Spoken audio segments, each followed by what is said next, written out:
Kapatid, ikaw ba yung tao na nagtatrabaho ng maigi, ng maayos para sa iyong pamilya? I salute you, kapatid, isang tao na kung saan ay talaga nagsusumikap para i-provide ang pangailangan ng iyong pamilya. And ito pong ginagawa natin bilang mga father or mga mother na kung saan ay working para po sa ating pong pamilya. We work hard for our family, and ito po ay nagpapakita ng love in action. Mahal natin ang ating pong mga pamilya, kaya po talagang we sacrifice, we work hard para po may provide ang kailang po mga pangailangan. Even if siguro as ngayon, hindi ma-appreciate ng ating po mga anak, or maybe some of your children ay na-appreciate na, good, no? But kahit ganun pa man is nagpapatuloy tayo sa pagtatrabaho, knowing that we are of course showing our love to our family. So every long day, every extra effort, every sleepless night, it's all done out of devotion and responsibility for the people we love. Kasi we love our family, we love our children, then we try to sacrifice para lang maipakita natin that we love them so much, no? And the kind of hard work natin pong ginagawa is not just about earning, but it's about building a safe, loving, and stable life. Kung ikaw yan, kapatid, then you are doing this for your family. You are building a safe and loving and stable life para po sa mga taong ating pong minamahal. So, keep it up, mga kapatid.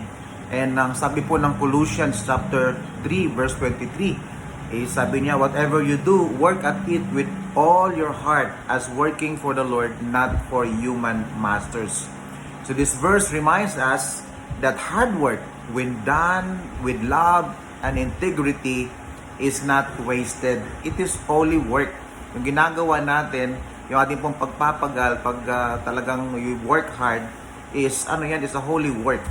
Even kung ano man yung ating pong ginagawa, even the simplest work na ginagawa natin ay nagiging sacred kung ito po ay ginagawa natin with love and integrity. And of course, for the glory of the Lord.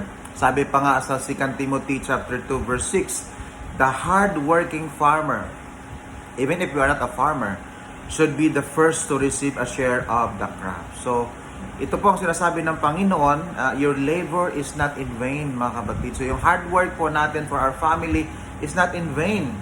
What we sow and sacrifice will one day yield a harvest of blessing. So, ngayon lang yan na tayo po ay nagtatrabaho para sa ating pong mga anak, para sa ating pong pamilya. But time will come, we will also reap the harvest. Time will come, ang tawag nila sa atin, mga Don Joan, Don Lisa, o ano man yung mga pangalan doon ninyo. Pag dumating yung panahon that we are now harvesting the sacrifice that we have done and we put in sa ating pong mga pamilya.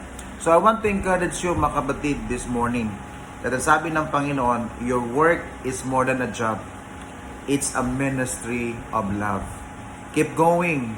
Keep building something beautiful, and one day, you will reap the harvest. So kung ikaw, kapatid, nagtatrabaho ng maigi, nagsumikap para sa iyong pamilya, then keep it up.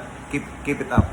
Knowing that God is with you and God is helping you na magiging worth it yung ating pong ginagawa para po sa ating pong pamilya. So tuloy lang, kapatid, and I salute sa lahat ng mga taong very hard-working people for the good of their family. God bless you.